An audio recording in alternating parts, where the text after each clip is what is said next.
All right, well, welcome to some, welcome back to some. If you remember, this is our 7th gathering, which is kind of hard to believe. They've been very different over the years, I know you all have seen. I remember the first year we were here from like 7 in the morning till like 10 at night or something like that, and there was all kinds of things going on, and now we're doing different schedules here and there. Last year was all, our speaker wasn't even here. She was on the computer. And this year, now we're live streaming it. Before, we recorded it and shared it, but now I know people are tuning in. So it's been, like I said, it's been very different each year, but we'd love to know what you like or didn't like, or dates or times or whatever, because this isn't about us. This is about you all. And we just hope you've been enjoying them, and we'll continue to enjoy today. So welcome to you all, and welcome to everyone joining us online. I think you've known that between the gatherings and what we've been doing at St. Paul's, we've been focusing a lot on vocation and listening for God, how God talks to us, how we hear God in our life. And so past few years, we've heard some call stories from our guests, how they've gotten to where they've gotten to, how they've heard God speak to them. And so for the Communities of Calling group, our second step, some of you have heard this, our second step in all of that was, now that we kind of know how God speaks, how can we make the space in our life to allow God to speak in that space? And that's where we were starting to go when the pandemic kind of came and threw everything upside down. And so we were sitting there wondering, okay, how can we figure out how to make space when we're staring at the pandemic that made space for us? And so we've been talking about that with the campfire conversations. What over the past year and a half has, brought some new life to you? What has brought some things that upset you or were really tough for you? And knowing what those things are, how do you move forward? How can we go from here knowing what we've learned and live in a same or new way? How do we want to move forward? So after, once we made that space, we wanted to know, okay, well, how can we hear God in different ways? And so that's what we've been thinking about this year. Ellie's here with her 12 tiny things and other stories. And we have a couple other things we're working on still currently. One of those things, and I know a lot of you have seen it or you saw the poster out there, is the St. John's Bible that's coming in March this coming year. It'll be right around the corner. It's the exhibit of some artwork that'll be down in the fellowship hall. We're really, really excited about it and excited to share that with the community. So that'll be one way to experience God's Word in different ways visually. And so we're excited about that, but for now, we're really excited about today. You heard me say earlier, Ellie has a long list of qualifications that bring her to us today, from teaching religion, teaching writing, teaching yoga, all kinds of things. Another thing I did not mention is that she volunteers to serve on the board of the Collegeville Institute. And that might sound a little familiar because our Communities of Calling program falls under the Collegeville umbrella. So when we first met, and Kim had known Ellie a little bit through different circles, so we sat down on Zoom and we were trying to figure this out, and I said, so we're part of this program that, I don't know if you've ever heard of it, it's about vocation, and Kim does this. She's on the board. So she knows kind of what we're up to here, and actually has, I think, even read our application, you said. So she knew us before we knew her. So I'm just really excited to welcome Ellie. I will stop talking because you didn't come to hear me. You do that regularly. But yeah, like I said, we'll go maybe to about 3 o'clock or so. We'll grab some breaks in between. And then at 3 o'clock, if you want to stick around, I think the weather seems to be nice. I think we'll go across the street to the park with some snacks and refreshments if you'd like to stick around for a little bit and chat with Ellie for a bit. So welcome. Thank you. Thank you. Thanks so much for having me. I've enjoyed these 2 days immensely. I live in Minneapolis, and I have a 4- and a 6-year-old, and so last night was lovely and quiet. Really quiet. Really quiet. I loved it. I absolutely loved it. So today I would like to talk to you a little bit about 12 Tiny Things. I want to start with some background of how the book became the book. Little backstory. So, gosh, maybe 10 years ago now, a group of women that I was a part of started asking the question, what is enough? And we used the Swedish word lagom for enough. That word is translated loosely into just the right amount. So what is just the right amount of things in our life? And the group grew to about 10 women who would blog about these ideas. One of the women in the group was trying to see if she could live locally for a year, meaning not getting in her car. So they strategically found a home where she could walk to work, walk to the grocery store, her kids could walk to school, and this was just a little challenge she gave herself. Can I go for a year without getting in my car? I had just moved back from Minnesota from living in New York City. And in New York City, my spouse and I didn't have a car. Just the right amount of cars in New York City was 0 for us, right? It was just way easier to use the subway and public transportation. But then when we moved to Minneapolis, it's gotten better, but at the time, the public transportation there was not good. So just the right amount of cars became one. And can we share this car and live? And so how do we continue to ask this question of what is just the right amount? That this life of simplicity and intentionality, we didn't want to feel like martyrs in this. We wanted to define enough in a way that felt life-giving and light. Easy. So all 10 of us were asking that question. Eventually, there were Heidi, my co-author of this book, and I were kind of the two professional writers in the group, and that blog came to a natural end. And so Heidi and I were thinking, what's the next iteration? Because we want to keep asking these questions. And at the time, she's a corporate wellness coach. And she was hearing from her clients the same thing that I was hearing from my young adults that I was working with at a Lutheran church in Minneapolis. And that was extreme overwhelm. Okay, so her clients, where she was their wellness coach, were literally having trouble getting out of bed in the morning, right? And I was hearing this from my young adults as well, this extreme overwhelm to the point of feeling a little bit paralyzed. And Heidi and I weren't experiencing that feeling. So we were talking to each other about what we think we might do to help us curb that level of overwhelm. And that's where this idea for Tiny Things came. Heidi's a habit stacker, right? So she'll do 1 or 2 things first thing in the morning to set herself off on the day. And she thinks a lot about how to stack her habits strategically to keep her from overwhelm. I was a gymnast through college, and so I realized that my habit stacking looked like a deep belief in progressions, that I would do these immensely, horrifyingly scary things by taking one tiny step toward it at a time, right? That I believe that you can get to a big thing by doing a bunch of tiny things in a row, in a sequence.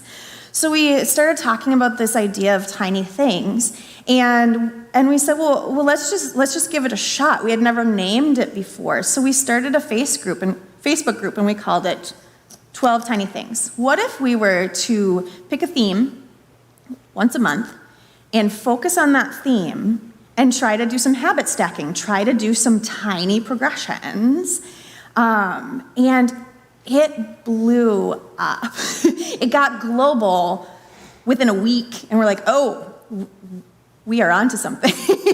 And this Facebook group was just this really amazing, life-giving community for both Heidi and I. Very, very light touch, inviting folks to join us in this tiny thing and share ideas and steal each other's ideas and see what is that tiny, tiny thing when you're feeling overwhelmed that gets you up off the couch. And then the second tiny thing emerges. So this is not going to save the universe, right? Tiny things are not going to stop global oppression or poverty. However, the day that I do my tiny thing always goes a little bit better than the day that I don't do my tiny thing, right?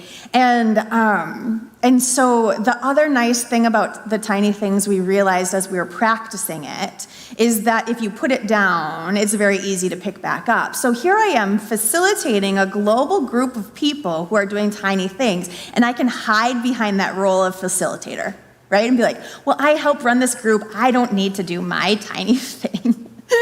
And then it always catches up with me, and I realize, okay, it's humbling. Like I have to practice what I'm facilitating. I have to be a practitioner of tiny things.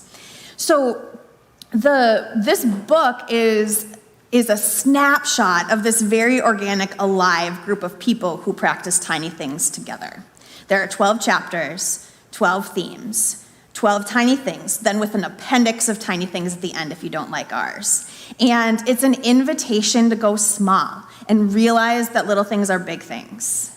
And for me, this is a deeply, deeply spiritual book, because I think we can put spiritual practice on this pedestal where it seems overwhelming, or it doesn't seem like it's for us, or it seems intimidating, and then we don't have a practice. I talk to a lot of parents who want to be doing spiritual practice in their homes with their kids, but they feel intimidated by where to start or what to do. And that's where the tiny things come in, is as I've been practicing these tiny things, I'm realizing that I am finding this amazing experience of God in the tiny, mundane, super ordinary thing. That I was trained to for sure experience God on a mountaintop, literally. Like when you climb a mountain, you look out. Like that is an experience of God. But that I don't need to do that to deepen my relationship with God. So when we do habits on purpose, they can become ritual, right? So I can turn my first cup of coffee in the morning into a spiritual practice if I'm doing it on purpose, right? And some of these tiny things we'll talk about today, my kids just now know that I do them without me even having to tell them, and they have started to join me, and then that becomes a family spiritual practice. So it's really bringing our eyes down to see God in the thing that is right in front of us, in a way that sometimes we pitch God up to these lofty things, and that's not the only place to find God, to experience God. So 12 Tiny Things for me is a book about micro spiritual practice. I was raised Catholic, and Catholics love their spiritual practices, right? So you think about like praying the rosary. These are tinier. These don't take as much time. And yet I have found them deeply, deeply powerful to strengthen that bond that I have with the God inside me, the God in the world. As we're pitching this book, a lot of our friends and a lot of the people in the industry said, well, this isn't going to work. It's not big enough. And Heidi and I would laugh and say, well, that's kind of the point, right? We're sick of the big stuff. We get overwhelmed by the big stuff. Let's go small. Can we see that the small things have a ton of power packed into them? And that has proven to be true. We wrote the book before the global pandemic. And then that shifted everything, where we were proofreading our pages in the middle of COVID, realizing, oh wow, we need this more than ever. So we heard from people who were reading the book a couple of things that were surprising to us, because a book takes on a life of its own. One of the things is that folks were a little bit lonely. In Minnesota, we were sent home, right? So we were in our stay-at-home life, and folks could read this book that was written by two friends talking to each other, and it felt social. And they thanked us for that. That's not something we set out to do, but it happened. There's parts about being on stay-at-home orders that felt extremely overwhelming. And why should I get off the couch? I've been told to sit here and stay, right? And we heard from folks like, I'm not quite sure what I'm going to do about the wildfires in California. I'm not quite sure what I'm going to do about the fact that we're divided over so many things in our country right now, but I'm going to do my tiny thing today. And I know that that will help. It will ease, it will shift just a little bit. And I think that the Spirit is moving through that. Okay, so the goal for Heidi and I when we are talking about these themes is to come up with a thing that was so offensively small that you could not tell us you don't have the time to do it. And then by doing that once a day for a month, does it work? Does it shift something? Is that something you want to take on as a micro-spiritual practice? A habit that you do on purpose that then maybe becomes a ritual. The guiding metaphor in the book is an aspen grove. I love this idea of looking at an aspen grove and all you see is individual trees. But underneath, the root system has been there for ages, and the roots connect to each other underground. So the idea with 12 Tiny Things as an aspen grove is that you are absolutely perfect just as you are, just as God created you to be. You have everything inside of you that you need. A lot of these self-help books are telling you that you're not enough, so that you'll go strive and cling and spend money buying the new thing to be better, to have more, to improve yourself. Heidi and I are very passionate about the fact that this is not a self-help book. It's a book that says you have everything you need inside of yourself. It has always been there. And this is a book about turning inward and going deeper, strengthening our root system, meeting each other underground, remembering that we are enough, right? So we believe in this idea that the thing that you pay attention to can grow. So this thing is already inside of you, but by placing your attention there for a month, what was already there can just grow a little bit. You can kind of dust it off just a bit. And then our true selves, the self that God created us to be, can shine. So, to me, this process is all deeply spiritual, right? That God is calling us to be awake to our lives, and these tiny micro-spiritual practices can help us tune in and get in touch with that life where we can co-create with God. So it's the word intentional is tied to simplicity in the book, that we can be curating our life more on purpose, so it doesn't feel like life is happening to us.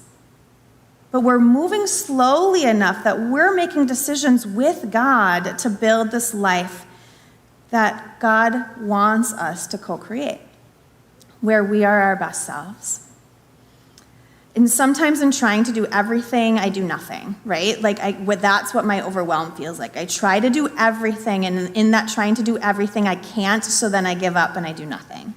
And the tiny things, the micro-spiritual practice is about getting going again and realizing that little things are big things and that we're not helpless. We can unlearn our learned helplessness by doing one thing with our body that is not nothing. And then that gives us the courage to do the next thing.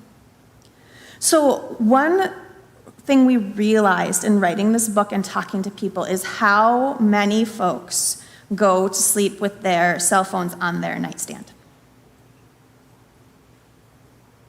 Anybody? Couple? Okay. So a lot of people do this. Neither Heidi or I do it. And so we talked about that a lot.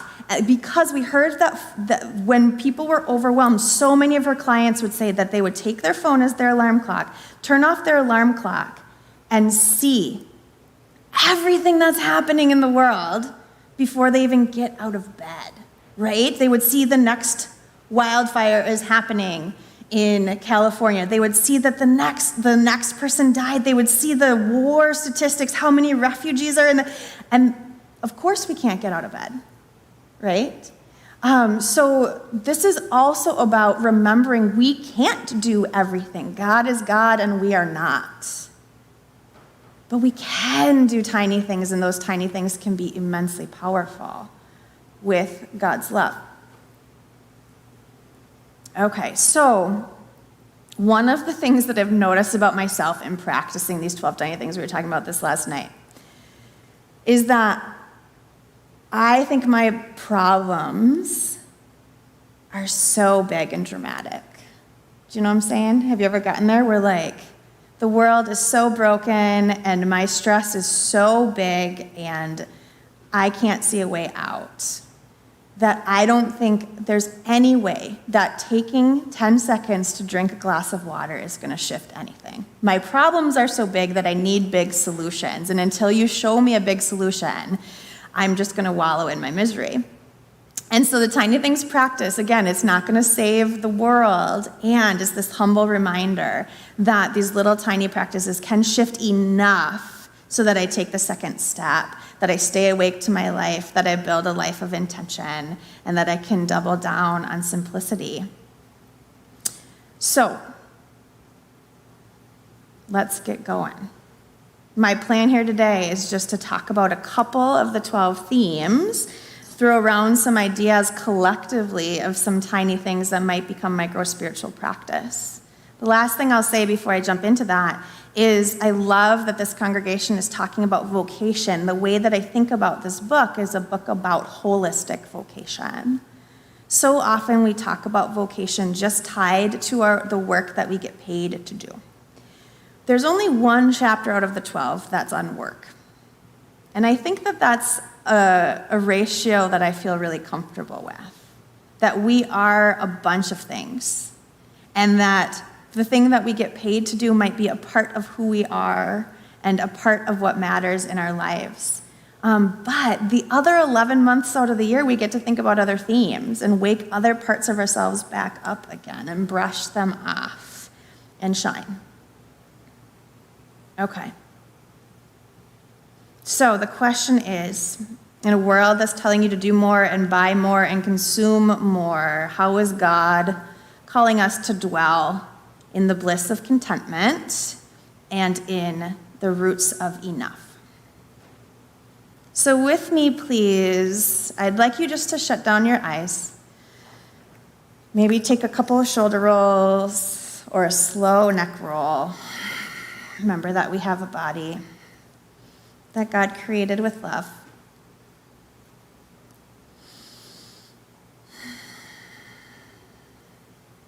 Stack your shoulders over your hips.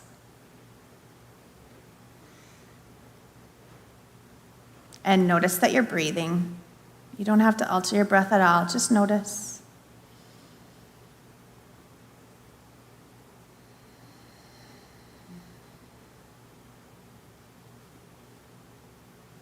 Follow your breath as it enters your body. Follow your breath as it leaves your body.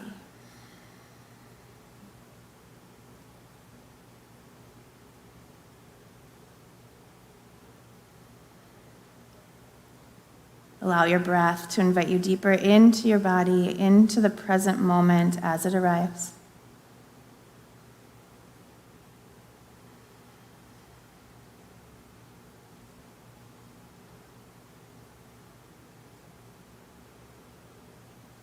On your next inhale, reach the crown of your head up toward the ceiling. On your next exhale, ground down through your feet into the floor.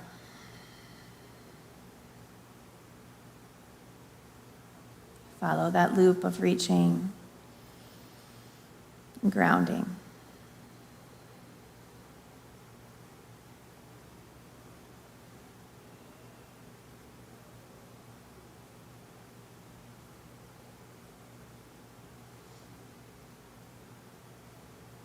On your inhale, notice the expansion in your body, in your chest, in your stomach. Notice the space that is created.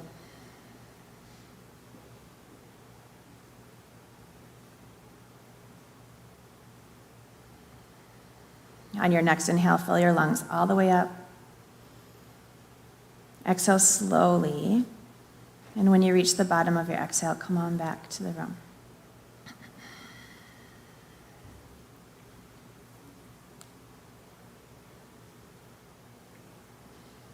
Okay, so that was a lot of breaths. One of the tiny things in the book is to take 3 conscious breaths. 3 conscious breaths doesn't take very long, and every time I do it, it shifts something. I remember that I'm alive. I remember the Spirit as breath in me, that God is breathing into me, that I have space in my body for what comes next. It's a tiny thing, but what that led to, after taking 3 conscious breaths once a day for a month, is that I wanted to do that more often. I stopped more often during my day to take my 3 breaths. 3 breaths turned into 4, sometimes 5 minutes. And I started to notice in my body when I needed that connection to the Spirit, just that reminder that I'm alive, that my body is being breathed, that God loves me even when I don't notice. And that space that happens in my body, that expansion, is the theme of the first chapter in the book, Space. And we started the book with space on purpose, because our idea is that if you start with space and you create some space in your life, then you get to fill that space intentionally, either dwelling in the space and having that be enough, or co-creating with God, filling it with the things that are life-giving. A lot of what we noticed in the folks that were overwhelmed is the weight of the clutter in their lives. So the invitation in the space chapter is an invitation to enough, that you are enough. And thinking about where we strive for more, to buy more, to consume more, to be more, to work more in order for people to love us more, to tend to our feelings of not enough. We have a mantra for each chapter. And the mantra for the space chapter is saying no to one thing is saying yes to the possibility of another. So saying no to one thing is saying yes to the possibility of another. Yes is my word. I'm a yes person. I'm a people pleaser. And so I had to trick myself in the mantra. You see, yes is in the mantra to trick myself to be brave enough to say no. Right? So saying no is scary, but I'm saying yes to the possibility of something else. And so then that makes me brave. No has become a holy word for me because I'm a yes person. Maybe you're the opposite. Maybe you say no very, very easily, and yes is going to become your practice. Yes is going to become your holy word. I don't know. But for me, saying no takes a ton of courage. I like to put other people's needs ahead of mine, right? I like to take care of other people. I really like people to like me. So I'd say yes. And my clutter then happens most in my calendar, right? People will ask me to do things, and I will say yes, even if I don't want to. And then my calendar fills up, and then I get cluttered and overwhelmed and weighed down with that stuff. And so my work is to create space in my calendar for the possibility of a different yes, for the possibility of co-creating a life with God that is life-giving, that is me at my best. The Bible verses that I think about for this theme comes from the 8th chapter of Matthew. We see in this moment that Jesus is fully human. That even in Jesus' ministry, what's happening in the story is that he's starting to get popular, and people know that he's coming before he gets there. And so that he gets to this town, and there are already people waiting to tug on his clothes and ask, have you ever had anybody tug on your clothes and want your attention and want your time, right? And so in this moment, there are crowds who are coming in on him to grab at him, to take from him, to get healed. These are all good things. We see the superhuman moment of Jesus where he's like, I need time. I need space. That even Jesus Christ steps away sometimes and needs space for himself to be in prayer, to be with his disciples, to center, to reconnect with the God that is inside of him. And so then he can go back out to the crowds and the demands of the crowds, charged up, renewed, so he can be more effective in his ministry. I love that this happens in the gospel, that even Jesus Christ takes time away to rest. And if Jesus can do it, I can do it too. So I'd like you to think about where in your life you'd like more space.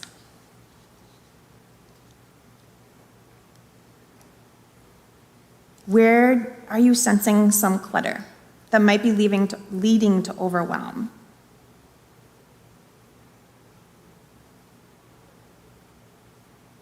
And I'd like you to think about and explore and poke around maybe with what myth, what lie is behind the striving for that clutter, that striving for more. I'm going to go first.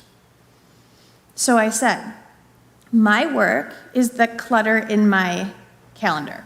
I deeply believe that how we live our day is how we live our life. And my day tends to be overfilled with things that are filling other people's needs. And some of them are sacred and I love them. Others drain me of my life power. But I'll say yes to please other people. I'll say yes because I'm scared to say no. And the lie that's behind that clutter is I deeply, deeply believe that I am more when I do more. I deeply want my work to matter. I want to be taken seriously. When I'm busy, there's something in me that goes quiet. I believe life is supposed to be hard and frantic, and then that makes me feel like I'm enough, like I'm needed. So something that's going on underneath that in the shadows is that I'm afraid I'm not wanted.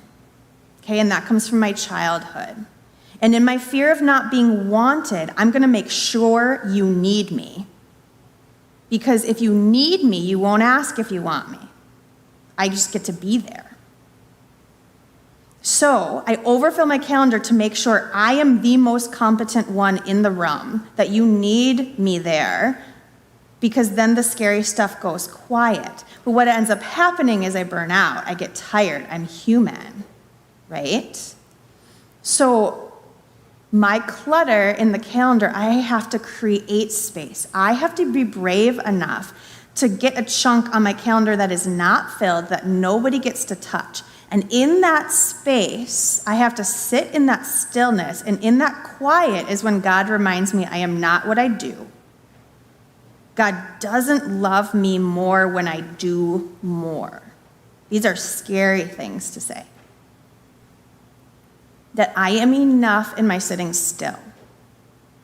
That I am loved even when I'm not needed. I want to earn God's love. I want God to need me in the world. That's not how it works. But I have to create space to slow down and be still and quiet to remember that truth.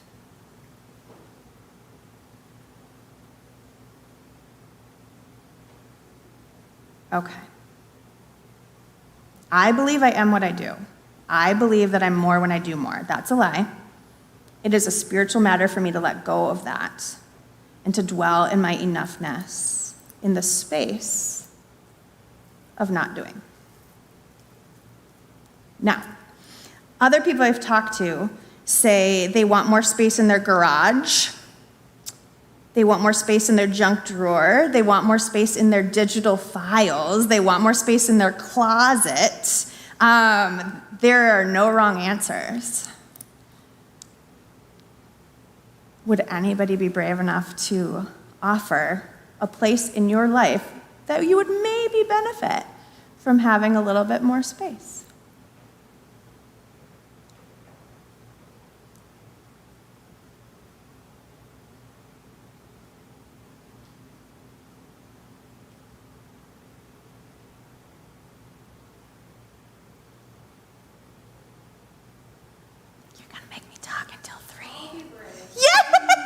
I see you too. I'm coming. Thank you. I say yes to too many things. Yes. I volunteer for too many things. Yes. And I know the lie behind it, that I tell myself that if I don't do it, nobody else will. It is absolutely not the truth. Brilliant. I still say yes to too many things, and then I end up dropping the ball on one of them because there's too many things. So I can't do any of them well because I'm going to do too many partially well. So yes. Thank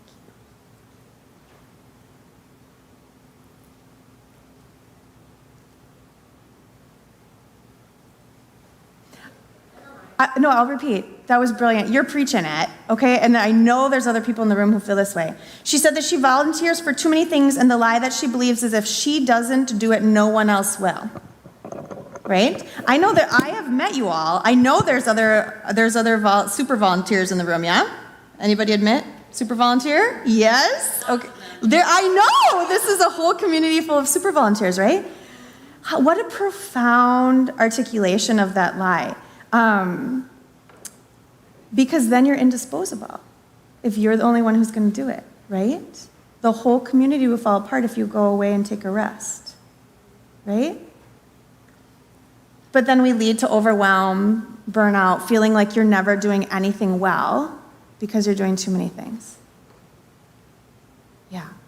I even sensed that in me being here. Me being here caused a lot more volunteering to have to happen to pull the weekend together, right? Thank you for sharing that. I feel that with you. Yeah. Is it working? Okay, we have one back here. Will you?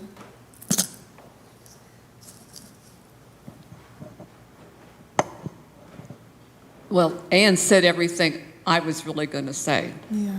And she is a young woman, and she has a busy family, and she teaches school.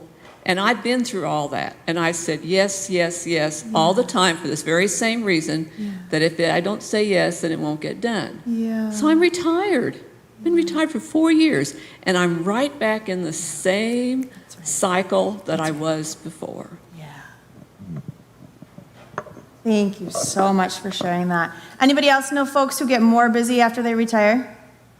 I know folks like this. Yes, right?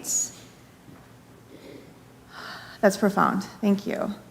And what comes up for me listening to you is I get tired of my own struggles, right? Because it's a pattern. When I think about the space chapter, wherever you're trying to create more space, my visual is like having a machete in my hands, right? Like it takes machete work to carve out more space.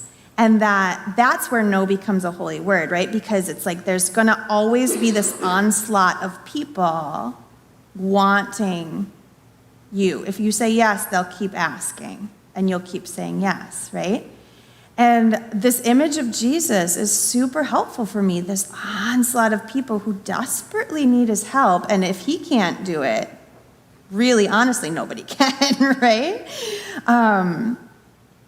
And the gift when we say no is that other people get to step up into their greatness, that we might be holding them back. So in the church that I work for, it's a Norwegian Lutheran church, real big. We would do a lutefisk dinner every holiday that would feed 700 people. It was a big undertaking, and I was in charge of the lutefisk dinner as the youth director. And that really stopped making sense to me.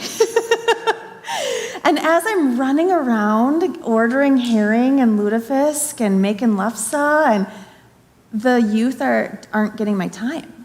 And so I was finally brave enough just to be like, no. And they said, if you don't do it, no one else will. That was the line that they gave me so that I would say yes. And I said, well, then that has to be okay. And we all waited for God to strike me down. And it didn't happen.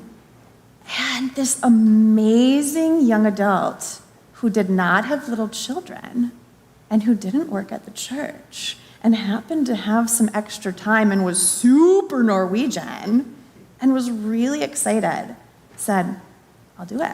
He stepped up. And watching him step up and gather all his Norwegian friends around him and pull off this dinner, that was the yes.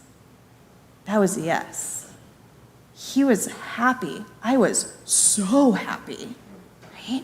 Because I wasn't doing the stinky fish thing. I was doing my job. I was hanging out with teenagers, which is also stinky sometimes, right? Yeah. So, my point being in listening to you, the second we let up, it will rush in, right? It just always creeps back in. The default in our society is more. That's the default. Right? So if we're going to commit to this life of simplicity and intentionality, if we're going to commit to being enough, it's countercultural work.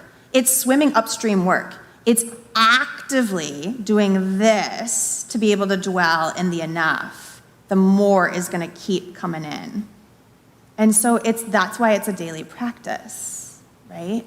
That's why I think for me, the word no is holy. I have to take that super seriously. This is a spiritual practice. This is about me and God. And the world will tell you if you don't do it, nobody will.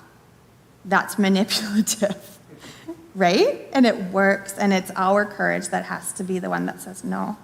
Yeah, did that make anybody else brave enough to share? Just a second, let's get you a mic. Just because we're retired doesn't mean we have time. That's But right. I get this quite a bit. They'll say, well, you're retired. You've got time to do it. You see my calendar. Totally.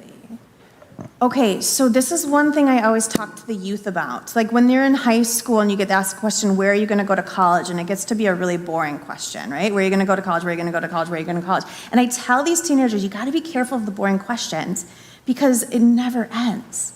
Where are you going to go to college turns into what are you going to major in, turns into when are you going to get married, turns into when are you going to have kids. Eventually it's like when are you going to retire and then when are you going to die. It doesn't stop, right? Like if we keep just saying, oh, it'll happen then, I'll have more space then, I'll have more time then, oh, I'll be brave enough to say no in the next stage. It doesn't happen, right? Yeah, this is a big deal. So this is how tiny things get really creepy cool really fast, right? It's tiny, but it's everything. It's big. And so this gospel we did today of like God wanting us to get closer, wanting us to let go of the things that are weighing us down and keeping us from deepening our relationship with our Creator. There are things on my calendar that deepen my relationship with my Creator. Don't get me wrong. But there's plenty that just don't. And it might for someone else if I can say no, right? So trusting that we don't have to do it all. Trusting God in that is scary. And I think maybe for women, do a lot of unpaid labor, right? And if we don't do it, who's going to do it? Scary questions, spiritual stuff, right? So let's talk a little bit about tiny things for space. So the trick is to create a micro spiritual practice that is offensively small, that reminds us that we're enough.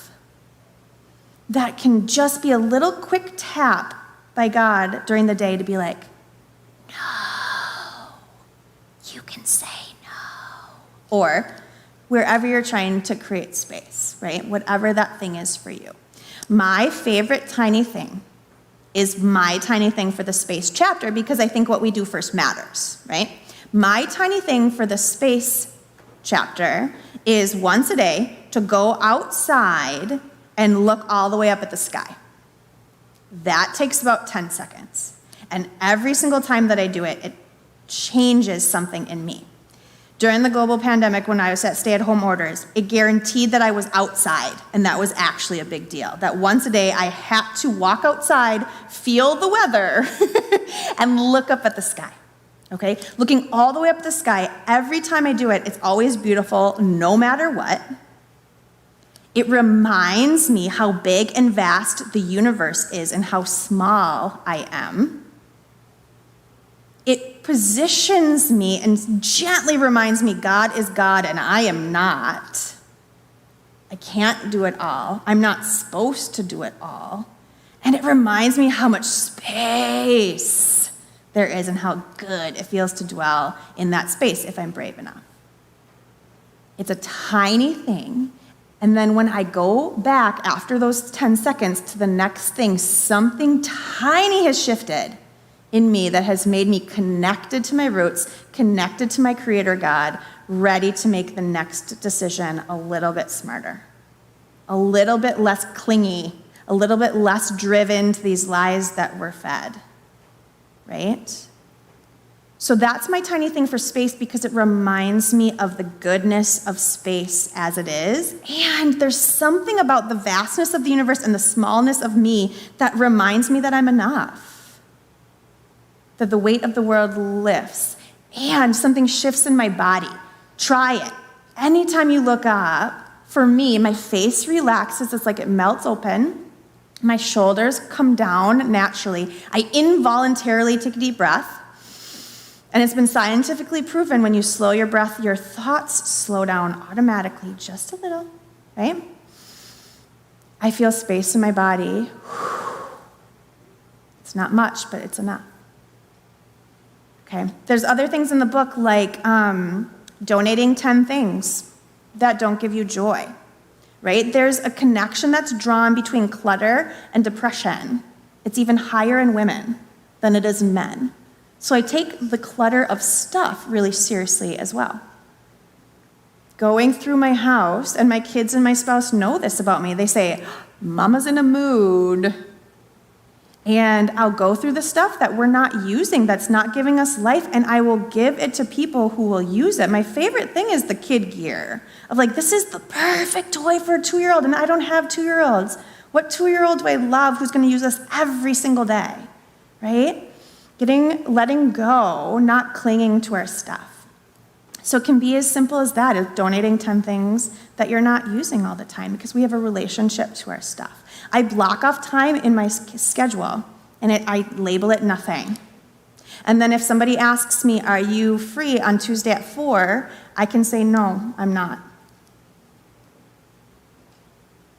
And they don't need to know why, right? And then when Tuesday at 4 happens, I get to decide, maybe I just want to dwell in that space that I created and have that be enough. Or maybe I want to choose how to spend that time, discerning with God how I want to curate this life that I have in front of me.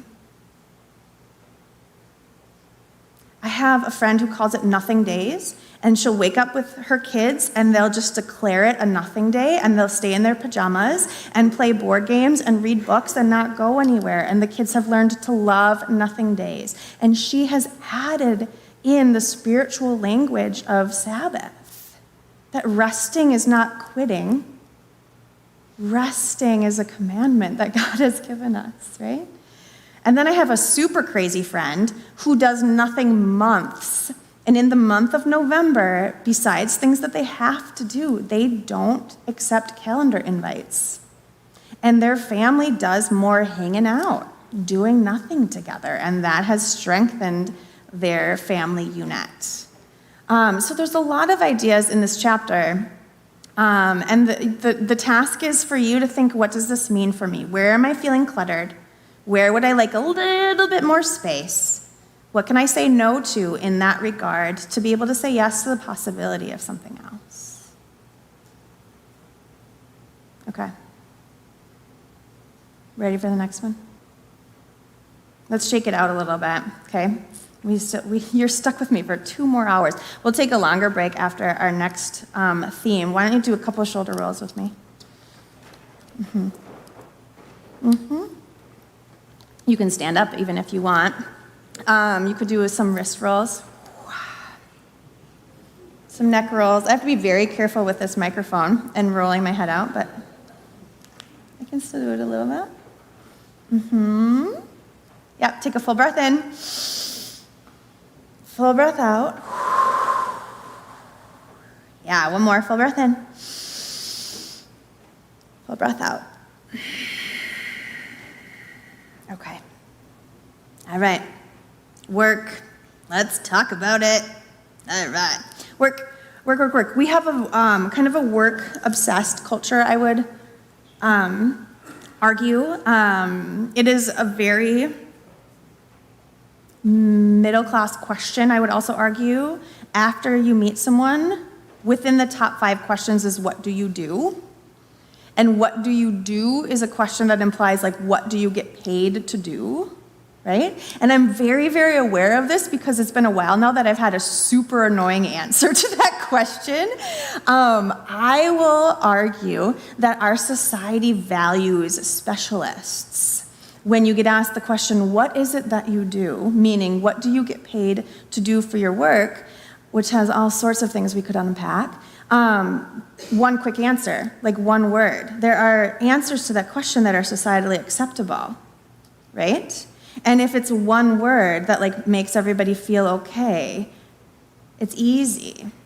And I get asked this question, I'm just like, oh gosh, I haven't figured out how to explain what it is that I get paid to do. I usually say something like I'm a freelance teacher and writer, but that doesn't get at it at all. Like I have curated a life with God, awake to my life, where I do 18 different things all the time. My friends are like, where are you this weekend? What's happening? I'm like, I'm in Missouri. It's super great. I'm having so much fun. And they're trying to put me in a box. It just doesn't work, and I love that about myself. It took me a while to realize that I'm a generalist. I'm not a specialist. I'm never going to do one thing. I'm always going to do 18 different things, and that's what I like. But that's not how the boxes are set up in our society. So I'll never forget, there was a moment in undergrad when I was in a chemistry lab, and I hated it. And I would dread it ahead of time, and I would hate it while I'm in it, and then I would hate it afterwards. And I realized, oh my gosh, I signed myself up for this. Like, I took a pencil and I filled out a little circle, and I said, I am going to take this chemistry lab. And that's oddly when I realized, oh, this is actually my life. And I get to pursue things that I think sound fun and meaningful. And I believe that's a spiritual matter. I think the Holy Spirit is working through fun, what lights you up, like what feels meaningful to you. So some of my favorite work is work I don't get paid to do. Kim and I were talking about how little you get paid to write books. You get paid surprisingly little to write books. I love it. It's one of the loves of my life. My children are the love of my life, right? And that's unpaid labor that I joyfully do. So we need to kind of shift our conversation about work. And so work is, the theme of this chapter is an invitation to presence. We all, whether it's paid or unpaid work, we all have parts of our work that we despise, I'm assuming, right? And then we all have parts of our work that we love. How do we bring a quality of presence to our work regardless of the task that is in front of us? The mantra is practicing presence is remembering how to live. When I was in college, I loved my first job out of college. I did a volunteer program in Denver, and I got placed at a day shelter for women, and I was the assistant children's coordinator. So I got to play with adorable children all day. It was extremely meaningful work. I learned so much. My 3 college roommates, one worked in insurance, one was a gymnastics coach, one worked for a rental company. They did not like their jobs, and they would live for the weekend. And I watched them talk about this of like, I just have to get through the week, and I'll be okay on Friday. And that's always a red flag for me, is like, when are we pitching our happiness out into the future, right? Instead of being here and now and enjoying the thing that's right in front of us. Regardless of the task at hand, how do we bring that quality of presence to our work? The Bible story I use for this chapter comes from the 4th chapter of John, and it's Jesus talking to the woman at the well. And I love this interaction. I'd encourage you to go back and read it. This is also similar to the gospel today, where Jesus gets right to the heart of the matter. He sees this woman and kind of skips the small talk and kind of goes at her heart and her wounds. We know already in the gospel, because of other things that he has done, that Jesus is powerful enough to literally snap his fingers and heal people. But in this case, he doesn't choose to do that. He listens to her with an extremely open heart. And so that's the image I come back to with the work, is how, even in the moments at work where we could snap our fingers and just do it, just get it done, how do we bring that quality of presence to the task at hand, where our hearts are open, whether we're emailing or talking to someone or caring for someone's body? As I said before, Annie Dillard's quote we use a lot, how we spend our day is how we spend our lives. So even if you don't enjoy the task, to not waste that day in the drudgery of it, but bring your whole self. Okay, so here's my work story that I'm thinking about a lot lately. I said this during Sunday school. At the end of August of last year, I got 3 pivotal phone calls in the same week. One was from my son's preschool that said we're closing the preschool for the whole year for any families that don't have essential workers. So my 3-year-old was not going to go to preschool for the whole year. And then I got a call, Minneapolis Public Schools was going online learning full time, and my son, who was starting kindergarten, would be at home learning on an iPad from 8:30 to 3:30 Monday through Friday. And then I got a call from my mother-in-law, who was one of my major childcare providers, and she said, we're moving in 2 weeks. So my spouse and I had to make some really big decisions really fast, and I resigned from my job so that I could stay home with my then 3-year-old and 5-year-old, create some stability for them.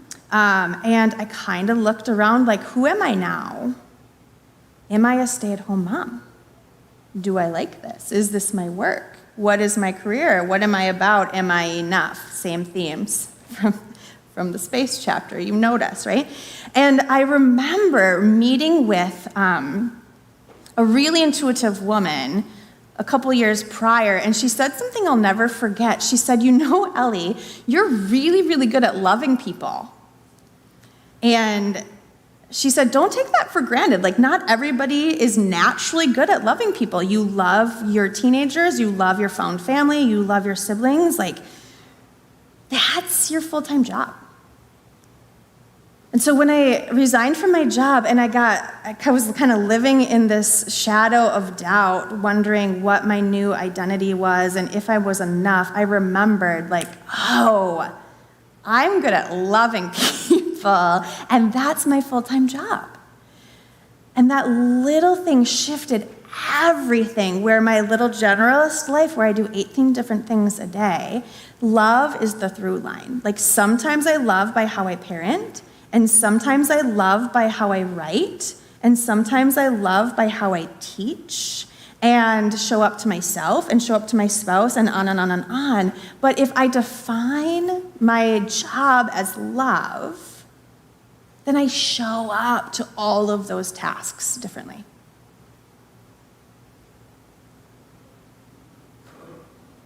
So, here's the question for work. Instead of looking at the what you do, can we shift it to looking at how we do it? What quality of presence do you want to bring to your day and thus your life, regardless of the task that is ahead of you? So here's my question that's kind of our warm-up. What is something that you love to do that you don't get paid to do?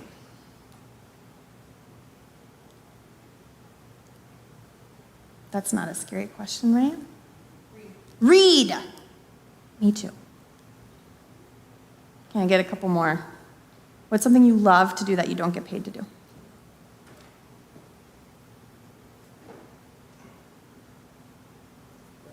Quilt. Oh, teach me.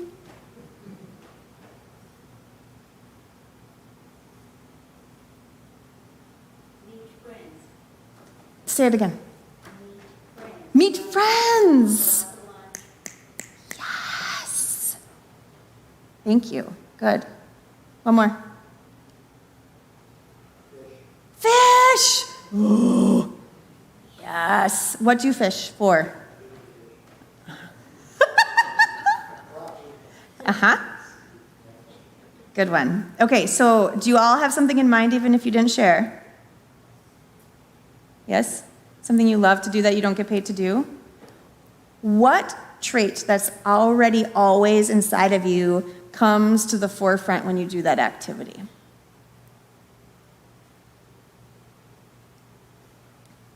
Can you bring that to other activities in your life? Is that your through line? Okay, maybe, right? Maybe not. I think that that's helpful for me to think about the moments in my life when I am totally awake to it. Have you had that feeling? When you're doing something that is so true, You feel awake to your life. You feel like you're doing it right. You feel like you're actually living this life that you've been given, right? What quality is awake and humming inside of you that makes that activity your thing? I'm not a Fisher person, right? But I totally believe that you are. I am a reader. When I'm reading, like I feel like I'm being true to my day. What is it about that I love? Can I bring that quality of presence to other things? I'll tell you, when I'm reading, there's a quietness that happens in my body that opens up the space to really listen. So I've noticed I hold my tongue differently in my mouth when I'm preparing to respond to someone versus when I'm just listening, when I'm not going to speak. And when I'm reading, my tongue relaxes because I'm not going to talk. I'm just taking it in. And I've started to try to bring that presence to, for example, my interactions with my children, where I look into their eyes and they can tell by how I'm looking at them, I am not going to respond quickly. I'm really trying to listen to what they have to say. They've got me. Can I bring that to a nasty email I received from someone, right? Like that's when it starts to become the spiritual practice. How can I relax my tongue and really listen to a hard comment on social media? This is when little things become big things, right? Can we bring that quality of presence to our days? Okay. I think that God wants us to enjoy our work. I think that God wants us to enjoy our lives. I think it gives God glory when we do the things that bring us joy. I think the Spirit uses fun and like awakeness to speak to us, to help us discern. That's why I think this is micro-spiritual practice, right? So tiny things. We talked about this last night too. I'm so scared of this. This is so funny to admit. I am petrified of shutting down my computer at night as a writer. Like, even though I know the thing, I don't totally understand, but I know that things are on the cloud or whatever, I am so scared of like shutting down the computer, of like, what if I just open it and it just has gone away, right? The book I've been working on for the last 3 years just disappears. I'm also scared to shut down my computer at night because I'm afraid of being like, and now I'm done with work and I'm gonna rest. Like, there's a closure there as a writer to be like, and now I'm finished for the day, that I really resist. I want to keep part of my working brain open because, remember, I am what I do. I want my work to matter. That's such a huge part of my life. So one of my tiny things, when I'm brave enough to do it, I don't do it every day, is I shut down my computer at night. And then while I'm booting it up in the morning, I'm praying that my book is still there waiting for me.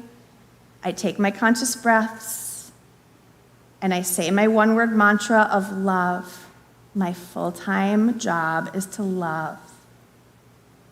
And then by the time it's ready to go, hopefully I bring a different sense of presence to my work that I can circle back to throughout the day, regardless of what email is waiting for me in my inbox. Okay, that's a tiny thing. Starting your day mentally, this doesn't even take any time, it's just a mental shift. A tiny thing for work. Can you shift to thinking about your day starting at sundown? So our Jewish siblings do this in their Sabbath, right? Their Sabbath starts on Friday at sundown. So they start their day with rest, and then they move from rest into sleep. And then the last thing that happens is the active part of the next day, right? So the mindset is like, how do I rest well and then sleep well so that I take advantage of this beautiful day God gave me tomorrow? That's a huge mental shift for me, right? But it's a tiny thing that works in terms of my work. How can I rest and sleep to set myself up for a joyful work day tomorrow? It's a struggle. It's a growing edge for me. Spending a couple of minutes in the morning in the analog world, right? So can I charge my phone somewhere else, get up, greet my children, drink my water, start the coffee, like be a human being, step outside, take a look around before I get into the technology.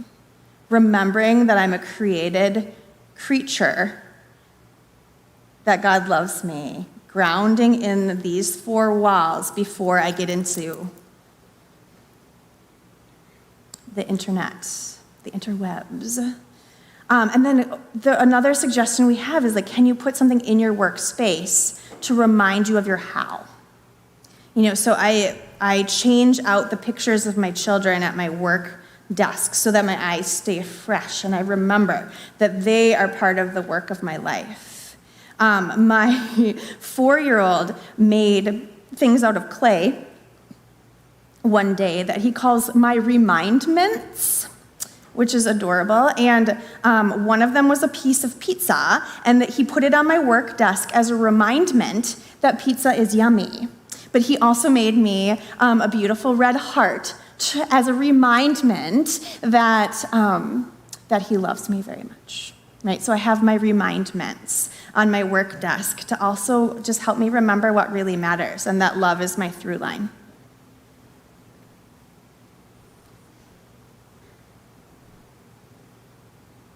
So think about your how, and what's a tiny thing that you can integrate into your workday. Heidi works as, like I said, a corporate wellness coach, but she does it online. She has her appointments on Zoom with folks, so she's sitting at her computer all day. And so her tiny thing for work is that she sets a chime to go off a couple of times a day. And was it your school who's doing the chime and it's not working? Yeah. Oh, at the hospital. Yeah. The mindful minute. Yeah. So she will look at. You have to do these practices with some intention, right? So she'll look at her calendar at the beginning of the day and kind of pick when she is anticipating a time where she'll need to take a breath and set a chime as a reminder to stand up, go drink some water, go outside and look around. Remember, she's a human being, not a human doing, and then when she's ready, come back and sit down, right? So that's a tiny thing that works for her. It takes about 30 seconds for her to set her chime every morning. She does it while her computer is booting up. She's the one that taught me that horribly scary tiny thing of shutting down your computer. And then that has worked for her. And that to her is a spiritual practice of remembering whose she is and who she is in the midst of her day. Okay, let's take a break, yeah? Get up, use the bathroom, grab a drink, wander back when you're ready. We'll do another theme, yeah? Okay.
Okay, folks, should we get going? Thank you, thank you, thank you for the quality of attention. I really appreciate it. It's been so fun. I think we'll probably have time for about 2 other themes out of the 12 to kind of dabble in and play around with. And then I'll leave some time at the end for questions as well before we head out into the beautiful sunshine. It looks like a gorgeous day. So when Heidi and I were picking our 12 themes, we wanted to pick a handful of themes that are kind of as ordinary as possible. Like I said, this is a season of my life where I am making the choice. I feel like my faith is kind of the lenses that I choose to put on in the morning, right? And so my faith journey at this stage has been about putting on lenses on purpose to look for God in these mundane, tiny, ordinary moments. And it has shifted everything for me. And so one of the themes of the 12 is home. And home doesn't have to mean a house, right? But to me, home and houses are kind of in that category of things sometimes we take for granted that are kind of on the day-to-day, and there can be a lot of overwhelm attached to houses. Heidi had bought a house that needed a ton of work, and about 27 things have gone wrong with it since she purchased it. So she is on a home journey in terms of not being overwhelmed. And if you were here for church, I talked a little bit about my fear of owning a home because my mom was a compulsive cleaner. And she will be the first to tell you, like when we were little, she would say, well, you're just really lucky that I picked cleaning to be compulsive about. I could have picked other things. And we were thankful. But I shared the details. She cleaned the whole house every day. And there were 2 rooms that she wouldn't let us go in because she liked how the vacuum lines looked on the carpet. And so we couldn't go in them because she didn't want footprints to make them messy. And so once a week, she would clean those 2 rooms of the house, and she'd call out to all 5 of us, and we'd come scampering around and sit in the room and kind of look around, kind of to make fun of her and be like, oh, I had forgotten what this room looks like. And then she would vacuum us out of it. And then we'd stay out of those 2 rooms for the whole day. So I have done a lot of thinking about houses as home and what I wanted my house to feel like for my kids. And one of the things is I wanted my kids to be able to go in every room of my house, right? And to open it up and to be hospitable, extend that hospitality to other people. So in the home chapter, it's an invitation to gratitude. Like, how can we be grateful for the thing that is right in front of us? How can the other day, I found a small piece of a ham and cheese sandwich on a window ledge in my living room. Like, how can we be thankful for the ham and cheese sandwich on the window ledge right in front of us, right? Like that beautiful, tiny, holy, ordinary moment. And our homes can be extraordinary in their ordinariness. They can also be overwhelming, so tiny things help. So the theme, the mantra is that gratitude embodied is to find a home within. So how can we place our attention on the thing that is already there, wake up gratitude inside of us, grow the gratitude that is already there? How can gratitude be our root system that can change our lenses of how we look out and see the world? So the Bible verses that I use for this chapter are that famous series of verses from Ecclesiastes. Part of gratitude is being at peace with the ebbs and the flows. Instead of longing for what isn't, being able to be perfectly present right where we're at and look at what's right in front of us and be thankful. To not pine for a life that isn't ours, but to claim the life that we have. How can we dwell in this moment without trying to manipulate it? How can we find a home in the season that we find ourselves in, knowing that the only thing constant is change? So the quote that we use is from Joanna Macy. She has a great book called Coming Back to Life. And the quote is, "For the great open secret is this: gratitude is not dependent on our external circumstances." She's arguing that gratitude is a decision that we make. And if we wait for our lives to get better in order to be grateful, that's a muscle that is going to atrophy inside of us. So I want to tell a couple of stories that I also shared during Sunday school, so apologies if these are repeats, but I have an interesting experience with gratitude. When I was in the 8th grade, I was a gymnast. I was a very intense gymnast, and I was training for a meet in a different state, and I took a very, very bad fall on a tumbling pass. I had just learned a new tumbling pass, and I was going to compete it in this next meet. I kind of lost. I don't know if you all saw Simone Biles in the Olympics get the twisties, is what they said. Like, I got the twisties in this tumbling pass. I pulled out of it. I didn't know where I was, and I was over-rotating, and so I didn't land on my head. I put my arm out. My left arm flew in the wrong direction. I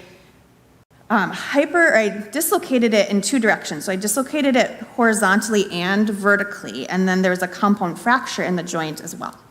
So really bad injury, and I knew it was really bad right away. Went into the ambulance, took me to the hospital, had this gigantic cast that was a 90-degree angle, stuck there, bright orange, for 10 days. And then 8th grade, folks, go back to 8th grade for a second with me. I had a cast that was a cast here and a cast here, and it was connected by this huge hinge that I had to adjust every couple of weeks so that I could straighten my arm more and more. So I looked like this bionic woman, right? And like it didn't fit into my sweatshirts.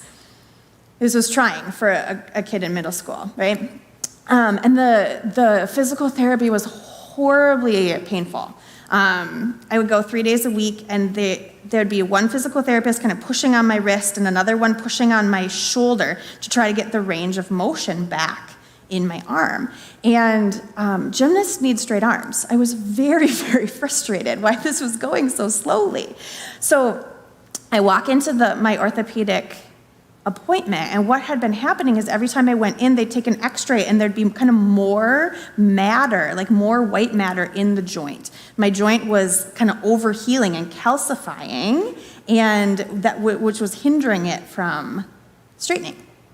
And this was not an acceptable answer to an 8th grade girl whose life was gymnastics. And so I kind of expressed my frustrations to him, and he said, we weren't going to tell you because we're so young, we didn't want to scare you, but I think you need to know how serious your injury was. He said, when you came into the emergency room, you didn't have a pulse in your hand.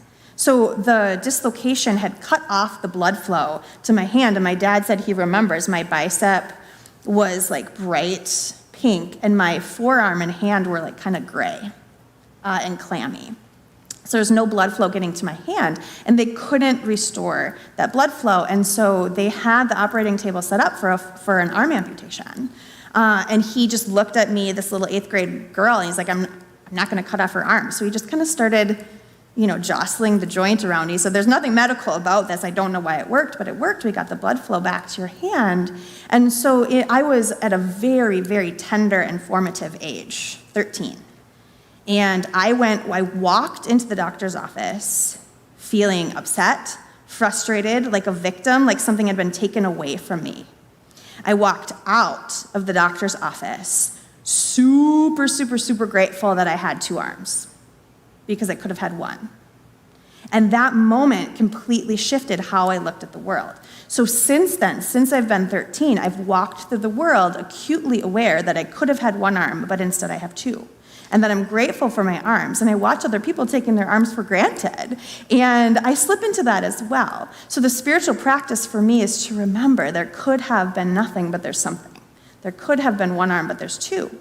And so then I take advantage of that, and the gratitude invites me to live bigger and to take advantage of the life that I have, to take advantage of the body that I have, to not dwell on the fact that I can't straighten my arm, right? But to think about what I can do, not dwell on the things that I can't, but to celebrate the things that I can. And then fast forward a couple decades, when I'm 30, I had a really hard time getting pregnant. And I had 2 miscarriages in 1 year. And that was an extremely painful year of my life. We don't have a lot of vocabulary for miscarriages. We don't do a good job of talking about that loss. We don't have a lot of ritual around that grief. It was almost like I was grieving an idea. And women have all this pressure to not talk about it, like to not tell people they're pregnant and not tell people that they had miscarriages. But I sat in this no children-ness, and I didn't feel like enough. Yet again, like, what's wrong with my body? Am I barren? Is my body not suited to grow life? What's wrong with me? Very similar to my elbow, I felt like a victim. I felt like something was happening to me. I was consumed by the thing I didn't have, the thing that I wanted. And I realized in that moment, I could grow into a very bitter person who looks at the world through the lens of what I don't have. Every pregnant belly that I saw, every little kid that I saw, I just kept thinking about what I don't have. And I had to make that shift, and that was spiritual work for me. It was a decision to put on lenses of gratitude and fall in love with the life that was right in front of me, even though it was very scary for me to imagine having a life where I wasn't a mom. That's something that I wanted. And that work that I did to claim that gratitude, I think, laid the groundwork for me then. Now that I have 2 kids and they're the loves of my life, I do not take them for granted a single day.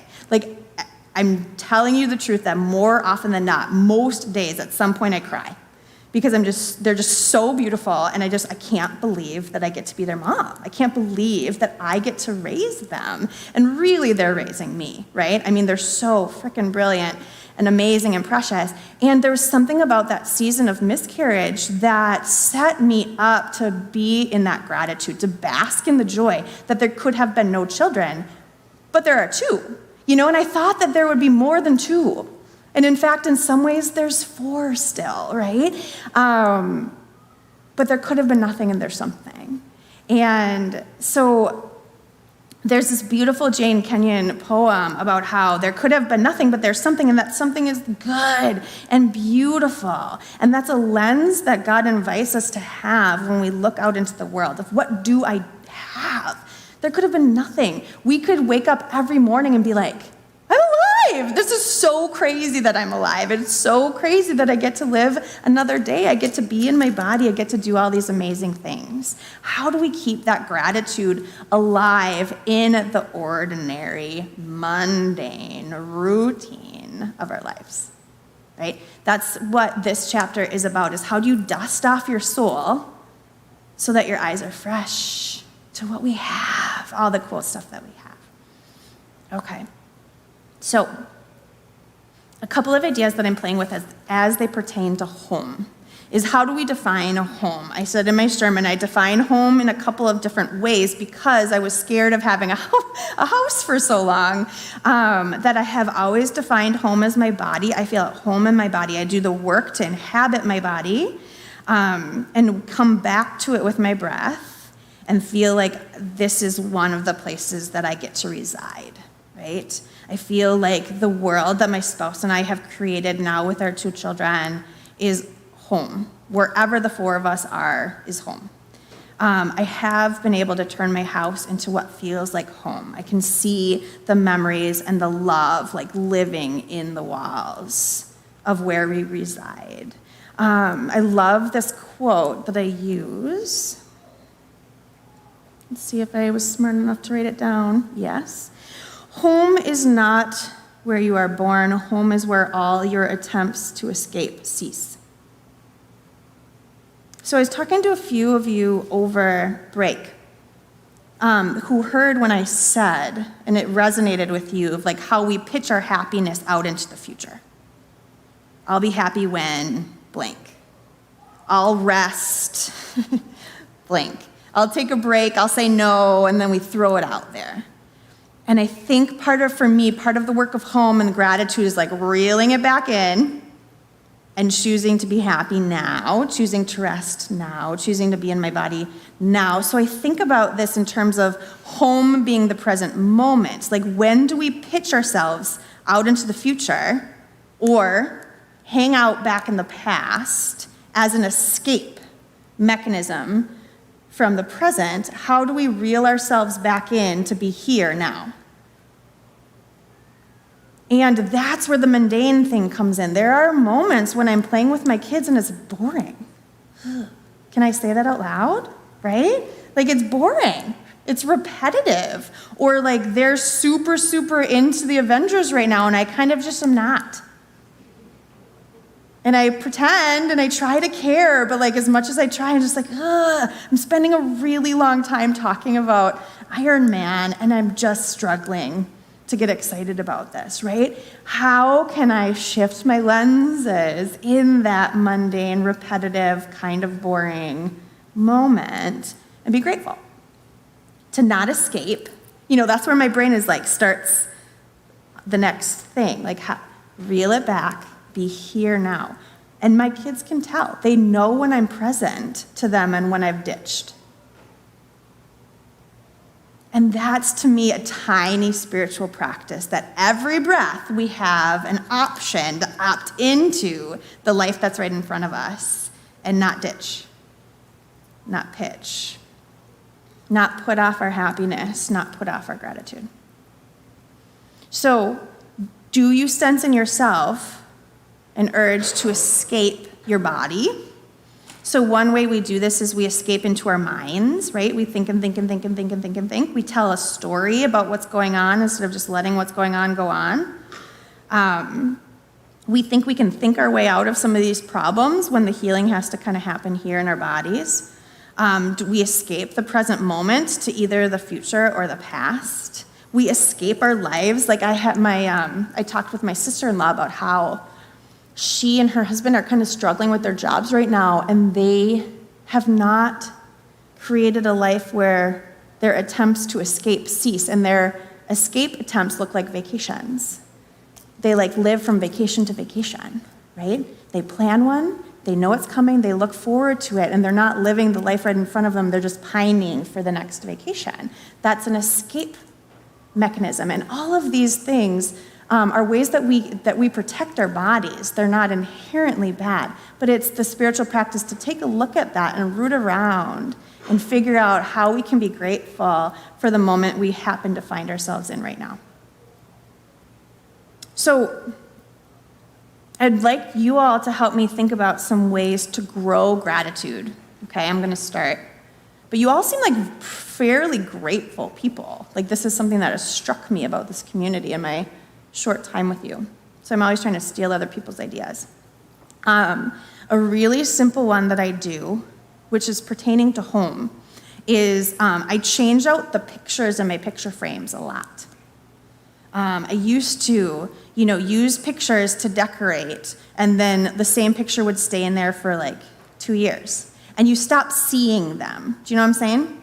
And so even though it's kind of drudgery and I don't like it, the process of going through the pictures and picking some and ordering them, when there are new pictures in the frame, it ups my gratitude.